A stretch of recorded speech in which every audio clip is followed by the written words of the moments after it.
할렐루야. 오늘 예배하는 저와 여러분에게 하나님께서 우리를 발견케 하시고 우리의 정체성을 깨닫게 하시는 놀라운 은혜가 함께 하시기를 간절히 소망합니다. 아멘. 최근 현대인들한테 많이 나타나는 중독 증상이 있다고 합니다. 들어보신 분도 있으실 겁니다. 제가 지난번에 한번 그 카페인 중독에 대해서도 말씀을 드렸지만 카페인 중독도 이 중독 범위 안에 일부가 들어가 있는 것일 뿐입니다. 술, 마약, 소셜미디어, 게임, 이 모든 것의 근원이 되는 도파민 중독이라는 것입니다. 혹시 도파민 중독을 들어보신 분이 있으신지요? 이 도파민이라고 하는 것은 인간의 뇌에서 정상적으로 분비되는 호르몬입니다. 호르몬 작용이에요. 도파민은 본능적인 욕구가 충족되거나 기쁨, 쾌락, 노력을 통해서 성과를 얻었을 때 우리의 뇌에서 자연적으로 발생이 되는 호르몬 작용입니다. 문제는 우리가 노력하고 성과를 얻어 행복을 느끼게 하는 도파민을 일상 중에 우리가 살면서 자연적으로 얻는 그런 행복감이나 쾌감을 느끼는 것이 아니라 어떤 물질을 통해서나 미디어나 또는 도파민이 발생되는 반복 행동을 통해 수고 없이 즉각적으로 쾌락을 빨리 얻게 되면서 뇌가 도파민을 계속적으로 발생하여 중독에 빠지게 되는 것입니다. 예를 들어 니코틴이나 카페인에 있는 각성 효과를 통해서 도파민이 발생하게 됩니다. 그 도파민을 쉽게 얻게 되고 술, 마약, 신경 안정제처럼 이완 효과를 빨리 느끼게 하는 것들을 통해서 별다른 노력 없이 쾌락과 이 행복감을 얻음으로 도파민이 쉽게 빨리빨리 발생하게 되는 것이죠. 그럼 어떻게 될까요? 적정한 때, 적정한 경험을 통해서 도파민을 얻는 것이 아니라 그냥 쉽게, 자주, 빨리 도파민을 통해 뇌가 중독이 되어버리고 중독이 되면 우리가 쉽게 좀 가볍게 얻는 행복감, 기쁨을 느끼던 일상에서 그런 사람들이 더 강한 쾌감을 행해야만 그 도파민이 발생이 하게 되는 것이죠. 그래서 더 많은 행동 중독을 하거나 반대로 일상의 기쁨과 행복을 느끼던 사람이 느낄 수 없게 되는 것이죠. 그래서 최근에 보면 도파민 중독 테스트하는 문항들도 많이 있습니다. 늘 그것을 생각을 한다든지 어떤 특정한 행동, 예를 들면 스마트폰을 인스타그램이나 페이스북이나 유튜브나 이것을 계속 생각하는 거예요. 잠시도 손에서 뗄 수 없는 겁니다. 그것에 할애하는 시간이 점점 많아지는 거고요. 부정적인 감정을 감추기 위해서 그런 것으로 나의 행동을 전환시켜버리는 겁니다. 몸에 해가 되는 것을 알면서도 하는 거예요. 술이 몸에 안 좋은 것을 알면서도 그냥 계속 그것을 중독이라고, 알코올 중독이라고 하잖아요. 네, 그 다음에 업무, 학업, 인간관계 등이 그것으로 인해서 점차 소홀하게 되어지는 경험을 하게 되는 거고요. 줄이려고 노력하지만 잘 안 되는 거예요. 네, 그것을 그만하면 우울하고 짜증이 밀려옵니다. 그런 감정을 느끼게 되는 거예요. 여러 가지 있습니다. 그것으로 인해 외로움까지도 느끼게 되는 것입니다. 구체적으로 좀 예를 들자면 이런 거예요. 산을 오르는 사람이 등산하는 과정은 힘이 들고 어려웠지만 산 정상에 딱 도착했을 때 성취감, 또 내가 해냈다는 그런 마음, 아름다운 경치를 내려다보면서 행복감을 느끼게 해주는 역할이 바로 그 도파민의 역할이라는 겁니다. 그리고 산 정상에서 얻은 좋은 기억은 다른 힘든 일을 다시 도전하게 만들어주고 견디게 해주는 중요한 역할을 하는 것이죠. 내가 경험했던 그 도전 정신과 성취감, 그것으로 인해서 발생되었던 도파민의 그 강력함이 내가 다시 도전할 수, 어려운 길을 가면서 다시 도전할 수 있게 해주는 겁니다. 아, 내가 그 사람도 정복했는데 이 정도 못하겠어? 나 할 수 있어. 그런데 현대인들이 그 과정을 생략하고 카페인이 되었던 술, 마약, 소셜미디어, 게임 등으로 도파민을 쉽고 빠르게 만들어냄으로써 어렵고 힘든 과정을 생략하고 쉽게 얻는 즐거움에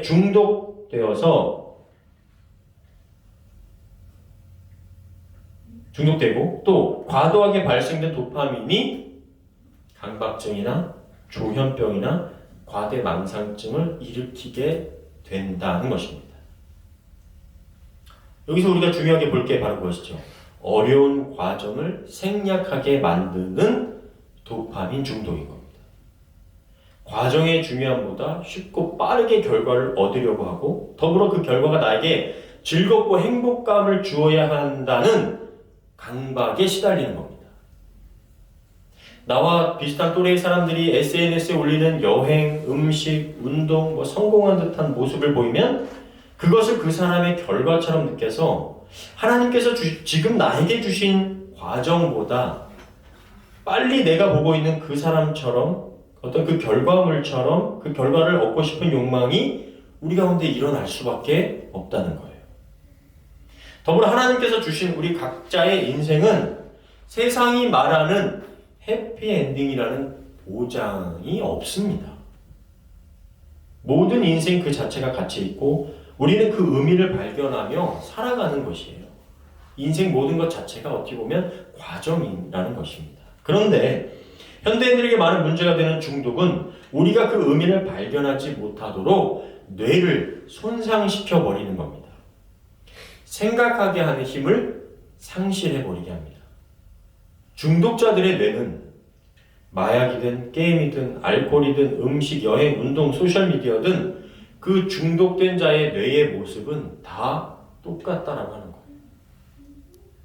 아마도 이 가운데 우리들에게 해당될 수 있는 문제는 요즘 휴대폰, 또 미디어 중독이지 않을까 생각됩니다. 별다른 이유 없이 휴대폰을 보고 있거나 컨텐츠를 찾고 있는 것, 자기 전까지도 계속해서 휴대폰을 들여다보고 있는 것. 저입니다. 저예요. 가족이나 사람들과 대화를 하는 것이 아니라 혼자 휴대폰을 보면서 웃고 멍하게 있는 것. 무언가 재미있는 글이나 영상이 없으면 일상이 지루하고 피곤하게 느껴지고 그리고 그런 지루함과 피곤함을 잊기 위해 다시 유튜브나 미디어를 들여다보고 있는 겁니다. 휴대폰을 통해 자극적이고 강렬하고 쉽고 빠르게 도파민을 얻기 때문에 많은 사람들이 부정적인 상황 또 복잡한 고민 등을 쉽게 벗어나기 위한 방법으로 다시 이 셀폰을 붙잡고 해결해야 될 고민들 또 생각해야 될 것들을 방치해두거나 넘어가 버린다는 거예요. 도파민 중독에 대해서 한 의사는 이렇게 설명합니다. 우리가 처음에 운전을 시작하면 20-30km도 굉장히 빠르게 느껴지죠. 하지만 곧 적응을 해버립니다. 그리고 그 속도가 점차 올라가죠. 60km, 80km. 그리고 더 익숙하게 되면 120km도 달려도 무섭거나 두렵지 않은 것처럼 도파민 중독도 그와 마찬가지라는 것이죠. 더 강하고 더 반복적이고 더 많은 시간을 그것에 매여 있게 된다는 겁니다. 결국 중독이라는 것은 내가 끊어야지라는 의지만으로 해결될 수 있는 것이 아닌 상태고요. 차츰 시간을 줄이고 그 중독된 물건, 게임, 미디어 등 의존된 것 대신에 그 자리에 다른 활동을 대체하는 방식으로 고쳐나가야만 한다고 학자들은 말합니다. 제가 이 도파민 중독에 대한 내용을 살펴보면서 좀 두 가지를 느끼게 되었습니다. 한 가지는 인간이 추구하는 것이 결국 많은 학자들이나 성경이 말한 그 허무주의와 쾌락주의 가운데 특별히 이 두 번째 쾌락주의가 현대사회에 더 두드러져 있다는 것. 그 쾌락을 좀 더 빠르고 쉽고 많이 느끼기를 원한다는 것. 그리고 우리 사회가 자기의 중독에 빠져 있다는 것을 보게 됩니다. 자기의 행복, 자신의 즐거움, 기쁨이 세상에서 가장 중요한 것이 되어버렸어요. 그래서 조금 더 빨리, 조금 더 많이 느끼기 위해 자신도 모르는 사이에 도파민 중독에 빠지게 되고 자신만 세상에 알고 있는 즐거움을 모르면 안 된다는 불안과 두려움 속에 살고 있는 것 같다는 것이죠. 이렇게 내용을 정리하고 혹시 이런 게 뭔가 내용적으로 이렇게 정리된 게 있나 찾아봤더니 이 말을 포모 증후군이라고 하더라고요. 내가 없을 때 남들이 좋은 경험을 하는 것에 대한 지속적인 불안. SNS나 이런 것들을 살펴보면서 남들이 이런 경험을 했네? 이것을 뭐 입고 있네, 가지고 있네, 해봤네, 먹었네. 불안한 거. 나 못 해봤는데? 나도 해야 되는데? 이게 바로 포모 증후군이라고 하는 것입니다. 그러니까 뭔가 문제가 있다는 것이죠. 그래서 타인과 타자와 어우러져 함께 기뻐하고 함께 울고 함께 웃을 수 있는 여지를 남기지 않고 자기 쾌락에 빠져 있고 자기 쾌락에 심취한 이 현대인들을 우리가 발견할 수 있다는 거예요. 그런데 나 하나 건사하기도 쉽지 않다는 자기 위안이 수많은 인류가 위험에 처하는 현재의 상황이 되어버렸고요. 이것은 거의 한 세기가 조금 넘는 시간 안에 이루어져 버렸다는 겁니다. 최근에 어떻죠? 지구가 끌어올라서 캐나다, 스페인, 하와이 등 곳곳에서 산불이 손댈 수 없을 만큼 타올랐고 가정을 꾸리고 살기가 어렵다라는 이유로 혼자 사는 삶을 선택하니까 인구 절벽이라는 인류의 위기가 많은 나라들 가운데 찾아오고 있습니다. 오히려 과거 경제적으로 조금 부족했지만 누구나 서로의 한 끼 식사를 염려하며 만나면 했던 인사가 식사는 하셨어요? 혹시 어릴 적에 그런 인사를 나눴던 기억이 있으신지 모르겠어요. 그런 인사는 정말 이제 사라졌죠. 그때가 더 마음의 여유가 있는 세상은 아니었는가라는 저만의 쉬운 생각을 좀 해보게 되었습니다. 저는 지난주 한 주간 이 도파민 중독과 더불어 한 단어를 좀 계속 묵상하게 되었고 말씀을 나누고 싶었습니다. 그 단어는 빌립보서 3장 9절에 있는 그 안에서 발견되려 함이니 라는 단어였습니다. 아까 보셨던 책의 제목처럼 도파민 네이션, 도파민과 자본주의의 합성으로 정의되는 이 시대에 어떻게 나는 주 안에서 발견될 수 있을까? 어떻게 내가 주 안에서 나를 정의할 수 있을까? 이 세상이 나를 정의해 주는 것이 아니라 그런 물음이 나를 한 주간 좀 저를 사로잡았습니다. 이것은 다른 사람이 나를 어떻게 증명하지? 나를 다른 사람에게 어떻게 증명할 수 있을까? 나를 다른 사람에게 어떻게 알릴 수 있을까? 어떻게 내 자신이 다른 사람을 통해서 인정받을 수 있을까? 라는 이 시대가 바라는 관점과는 전혀 다른 차원의 말씀처럼 들리죠. 그러나 내가 주 안에서 발견되려 한다는 말은 그 자체로 힘이 있고 막힘이 없고 흔들림이 없는 견고한 반석처럼 들립니다. 그리스도인으로서 나도 정말 그런 인생을 살 수 있으면 좋겠다라는 생각을 하게 됩니다. 사람들은 끊임없이 SNS를 통해서 다른 사람이 하는 것만큼 내가 하면서 살고는 있는지, 더 잘하고 있는지, 혹은 못하고 있는지, 나 자신도 모르게 비교하고 비교당하며 삽니다. 그런 과정을 통해 만족을 얻기도 하고 비탄에 빠지기도 합니다. 그리고 은연중에 내 정체성을 그런 과정들을 통해서 확인받고 있습니다. 하지만 바울의 고백은 그렇지 않습니다. 그는 무엇이든지 내게 유익하던 것을 내가 다 해로 여기고 다 잃어버리고 배설물로 여기고 이제는 내가 주 안에서 발견되려 한다고 말하고 있습니다. 내 정체성을 세상 다른 어떤 것에서 찾는 것이 아니라 주 안에서 나를 좀 발견하고 싶다는 거예요. 빌립보서 3장 8절입니다. 우리 한번 같이 읽겠습니다. 시작. 또한 모든 것을 해로 여김은 내 주 그리스도 예수를 아는 지식이 가장 고상하기 때문이라. 내가 그를 위하여 모든 것을 잃어버리고 배설물로 여김은 그리스도를 얻고. 내 정체성이 어떤 물건, 사람, 돈, 자리, 학벌에서 찾는 것이 아니라 정말 예수 그리스도 안에서 찾아지기를, 발견되어지기를 원한다는 거예요. 며칠 전 한 목회자가 교회에서 제공하는 그 담임 목회자 자동차 문제로 장로 권사님들과 싸움이 좀 일어나는 이야기를 들었습니다. 그러니까 목회자와 성도들 간의 말다툼도 있었지만 이 사건으로 인해서 성도님들 간에 또 싸움이 일어나게 되었던 거예요. 어느 정도 규모가 되는 교회 담임 목회자이고 자신은 외부 강사로도 많이 다녀야 하니까 안전하고 좋은 차, 슬쩍 이제 뭐 5천만 원 이상, 뭐 제네시스 정도 이런 식으로의 약간 이제 언급이 있었고 그런 상황의 성도들은 찬성과 반대로 나누어진 거죠. 아 무슨 담임 목사님이 이렇게 비싼 차를 요구하냐? 그래도 뭐 우리 교회 정도니까 이거 해야 되지 않느냐? 뭐 이런 갈등이 일어난 거예요.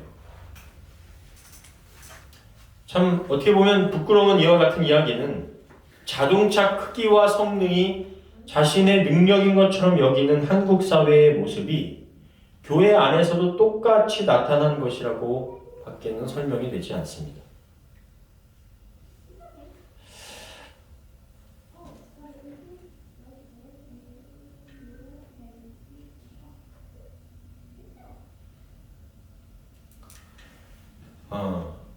결국 멋진 자동차와 큰 교회와 많은 성도를 통해 내가 예수님을 믿어서 복받았다, 잘됐다 라는 것을 드러내는 것이고 나는 능력이 있는 목사라는 것을 증명해내고 싶은 것이죠. 무엇을 통해서? 자동차를 통해서. 다시 말해 주 안에서 내 자신이 발견되고 주 안에서의 자신이 정체성이 증명되는 것이 아니라 럭셔리한 자동차의 이 승차감과 하차감을 통해서 자신이 발견되어진다고 고백하는 것 밖에는 안 되는 것이죠. 목회자가 럭셔리한 자동차를 타는 것에 대해서 우리가 주목해서 생각해 볼 것은 뭘까요? 왜 목회자는 벤츠를 타면 안 될까요? 왜 목회자는 BMW를 타면 안 될까요? 뭐가 문제의 본질이 되는 걸까요? 목회자니까 그냥 타면 안 되는 건가요? 그렇죠. 뭐 탈 수는 있겠죠. 큰 교회 하는 분 목회는 돈이 더 자기 능력이 되고 관리할 수 있다. 그럼 뭐 탈 수 있겠죠. 문제의 본질은 그것이 아닙니다. 제가 하워드 스나이더의 교수의 말을 한번 좀 인용해 보겠습니다. 문제는 그리스도인이 부자가 된다는 데 있는 것이 아니다. 부자가 되는 동시에 가난한 자에게 등을 돌린다는 점이며 새로 확보한 사회적 지위로 인해 태도가 변한다는 사실이 문제다. 부유해지면 자연스럽게 이러한 난 가난한 자들을 위한 생각을 가지고 있어 라고 해도 이미 그 부유함 때문에 그런 마음의 자세가 상실되는 것이 자연스러운 과정이기 때문입니다.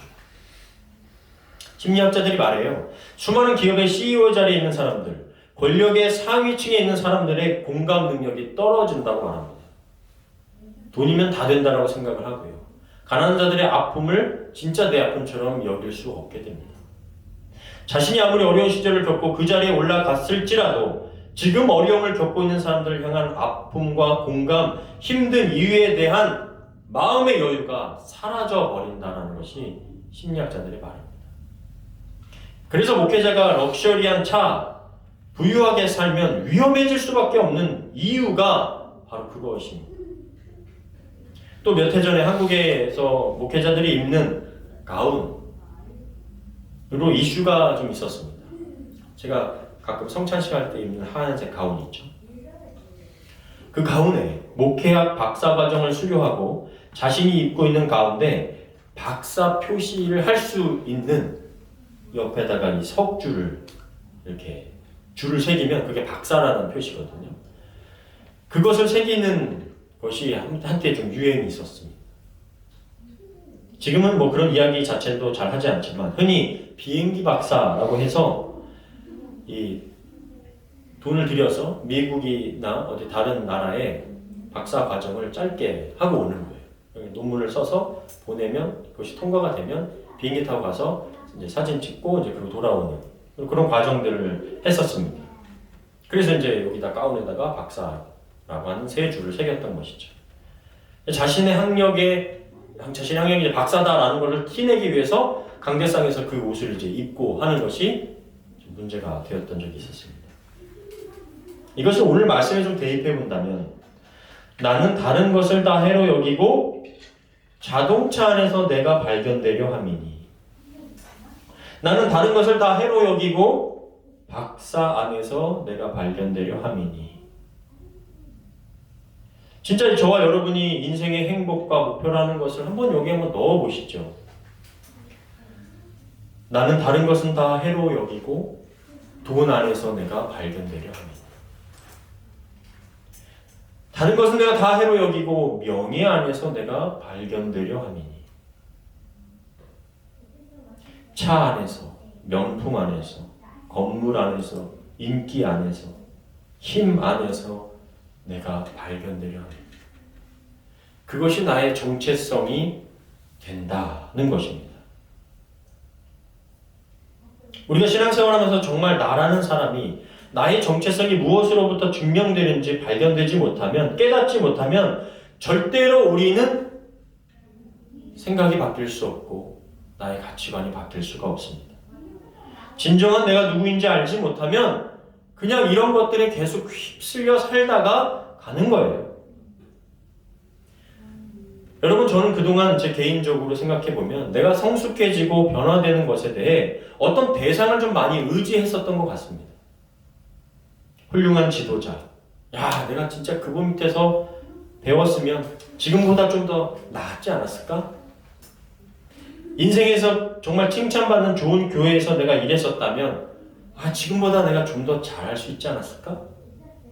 훌륭한 목사, 훌륭한 리더, 그와 같은 환경과 사람이 있었으면 정말 내가 지금보다 조금 더 나은 변화된 삶, 변화된 목회자가 되지 않았을까? 물론 도움을 좀 받았을 것 같긴 합니다. 그럼 그동안 우리가 지난주에 나누었던 사울왕 한번 생각해 보시죠. 그 옆에 어떤 사람이 있었죠?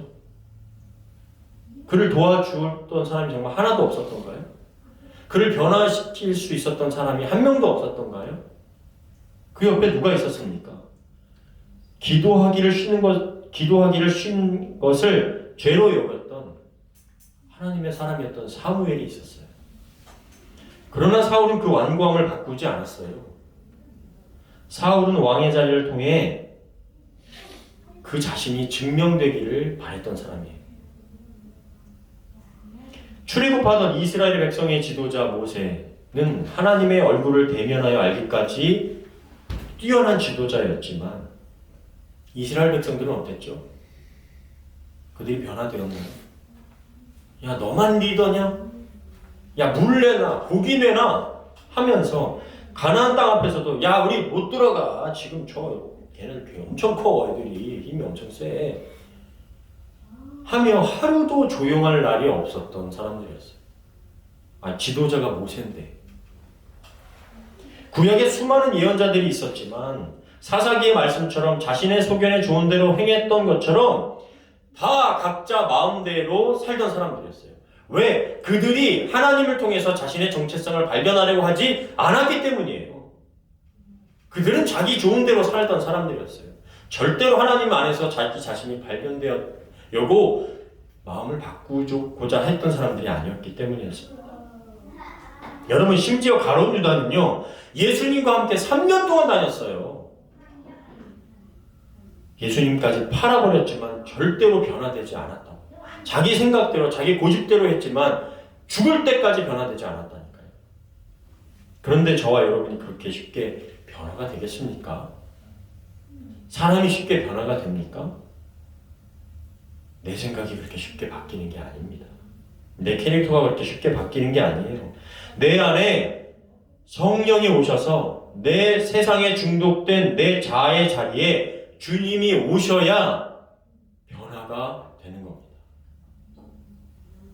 오직 하나님만이 우리를 변화시킬 수 있습니다. 우리 마음 가운데 찾아오셔야만 내 안에 거하실 때만 나의 가치관과 생각과 나의 정체성과 관점이 바뀌어서 주 안에서 내가 누구인지를 알게 되는 겁니다.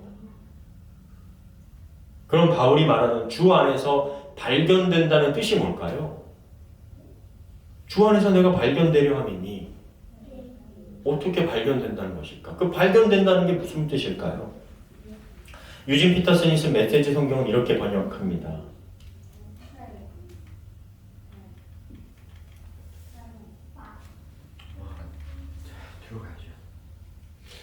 네, 유진 피터슨이 쓴 메시지 성경을 이렇게 번역해요. 엄마가 그렇게 하면 아빠가 네, 제가 읽어드릴게요. 그것은 내가 그리스도를 품고 또한 그분 품 안에 안기려는 것이었습니다. 내가 그리스도를 품고 또한 그분 품에 안기려는 것입니다.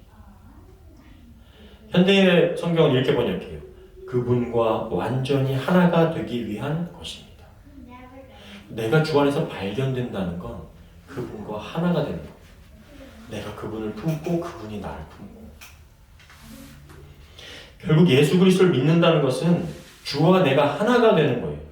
주님의 생각이 내 생각이 되고 그분의 고민이 나의 고민이 되고 주님이 안타까워하시는 것이 내가 안타까워하게 되는 거예요. 주님이 기뻐하는 것에 함께 기뻐하게 되는 것이에요. 왜 예수님이에요? 그분이 하나님이시고 그분이 완전하신 분이기 때문입니다. 다른 누군가가 나를 무엇이나 나를 증명하는 것이 아니라 예수 그리스도 안에서 내가 증명되는 거예요. 여러분 한번 생각해 보세요. 나중에 제가 죽어서 하나님 앞에 가요. 이런저런 이야기 하다가 이렇게 질문하실 거 아니에요. 이렇게 질문하실 것 같으신지 한번 들어보세요. 그래 태주야, 아이 너 수고했다, 잘 살았다. 근데 태주야 너 무슨 차 타다 왔니? 하나님이 이렇게 물으실까요? 되게 유치하지 않으세요? 하나님이 갑자기 야 너 그래 너 잘 살았는데 너 무슨 차 타다 왔니? 그래 태주야 너 어떤 학교 나와서 어디서 뭐 강의했니? 너 왜 박사학위가 없니? 이게 하나님께 중요한 내용일까요? 태주야, 너 몇 명 되는 교회에서 사역했니? 이게 하나님께 중요할까요? 되게 유치하게 생각되지 않으세요? 하나님이 그렇게 물어보신다? 여러분이 생각해도 유치한 질문을 우리는 왜 그런 삶에 목숨을 걸면서 이웃과 교회와 성도들과 싸움이 나고 갈등이 일어나면서 살고 있냐는 거예요. 하나님 보시기에 하나도 안 중요한 내용을. 오히려 하나님 이런 질문은 좀 낫지 않으세요? 태주야, 내가 목사로서 너 어떻게 사랑하며 살았니? 하나님이 물어보실 것 같지 않으신가요? 이 정도는 그래도. 태주야, 네가 나를 주라고 고백했는데 넌 나를 어떻게 전하며 살았니? 이런 질문을 생각하다가요, 이것도 아닐 것 같다는 생각이 드는 거예요. 왜요? 주님 안에서 발견된 내가 주님과 하나 되어서 살려고 했기 때문에 그런 질문조차가 의미가 없을 거라는 생각이 드는 거예요. 왜? 함께 고민했고 함께 사역했고 주님과 함께 살았으니까 그런 질문을 할 필요가 없으시죠. 너무 잘 아시니까. 하나님이 나를 아셨고 내가 하나님을 알았기 때문에 오히려 내가 확인해야 될 것만 가득한 거죠. 하나님 제가 이렇게 했던 거 맞았던 거죠? 그래 맞았어. 너와 함께 했던 시간들이 너무 좋았어. 저는 인간이라 다 이해할 수 없었지만 하나님은 아셨기 때문에 하나님 다 이해하고 있었기 때문에 저만 가서 질문이 많은 거죠. 그때 이래서 이랬군요. 하나님.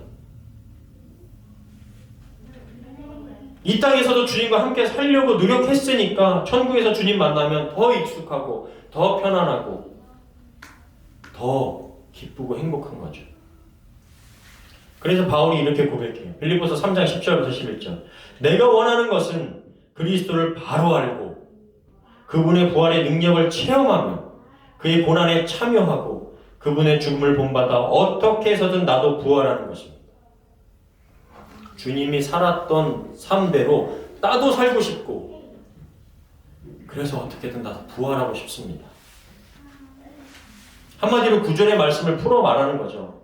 그분과 완전히 하나가 되고 싶습니다. 교회는 우리가 예수 그리스도를 상실하고 자꾸 다른 것으로 교회를 증명하려고 해요. 성도 수가 어떻게 됩니까? 교회 역사가 어떻게 됩니까? 목사님이 공부 얼마나 했습니까? 설교를 뭐 교수 스타일로 합니까? 뭐 무슨 스타일로 합니까? 장로님 수가 어떻게 됩니까? 나는 주일을 한 번도 빠지지 않았습니다. 새벽 예배합니다. 철야 예배합니다. 이걸로 자꾸 증명하려고 한다니까요. 그게 무슨 의미가 있습니까? 교회 한 주간 빠져도 오히려 주님과 함께 동행하는 삶을 살았다고 한다면 그게 더 나을 것 같아요. 주일 예배 안 빠진 게 뭐가 그렇게 자랑입니까? 장로 된 게 뭐가 자랑이고 목사 된 게 뭐가 자랑이냐는 거예요.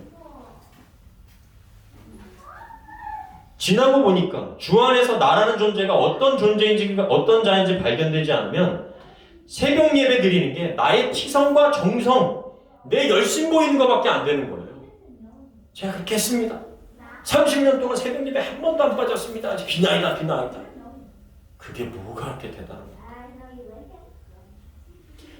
주 안에서 모든 것이 해로 여기고 그 안에서 발견되어야 합니다.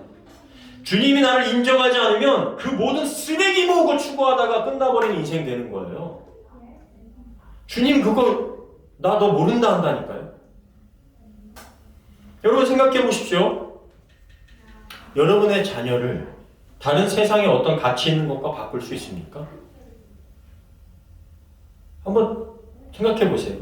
누가 10억 준다고 하면 리안이랑 바꿀 거예요? 나 같아도 안 바꿀 것 같은데. 100억 준다고 하면 제이랑 바꾸겠습니까? 절대로 안 바꿀 것 같은데. 여러분의 가치를 어떤 다른 것으로 증명받으려고 하니까 나의 정체성에 혼란이 오고 흔들리는 것 아닙니까? 우리 오직 하나님 안에서 우리가 내가 누구인지가 발견될 때 진짜 평안을 누리게 되고 확실해지는 것이죠. 하나님은 당신의 아들 예수 그리스도를 우리와 바꿔버리셨어요. 하나님이 하신 일이 그거예요. 자신의 아들과 우리를 바꿨다니까요. 그런데 어째서 우리는 그 가치를 다른 것과 자꾸 바꾸려고 한단 말이죠. 자꾸 하나님한테 구하는 게 왜 자꾸 그런 것들과 바꾸려고, 왜 자동차랑 바꾸려고 하냐는 거예요. 어째서 어떤 물건이, 어떤 기준이 나를 증명해 준다고 우리 스스로 여기고 있냐는 거예요. 말씀을 정리하면서 아까 그 도파민 네이션이라는 책에서 어떻게 도파민 중독에서 벗어날 수 있는지를 몇 가지를 소개하더라고요. 도파민 중독을 벗어나기 위해 첫 번째, 작은 고통을 마주하라고 얘기해요. 아까 바울 사도가 얘기했던 게 뭐죠? 내가 원하는 것은 그리스도를 바로 알고 그분의 부활 능력을 체험하며 그의 고난에 참여하고. 우리가 삶 속에 작은 고통을 마주할 때 제대로 되는 거예요. 두 번째는요, 자기 자신과 타인에게 솔직해라. 그러니까 아까 첫 번째 작은 고통을 마주하라는 거에서 이게 뭘 하라고 얘기하냐면요, 아주 차가운 물에서 샤워하는 정도의 고통만 있어도 된대요.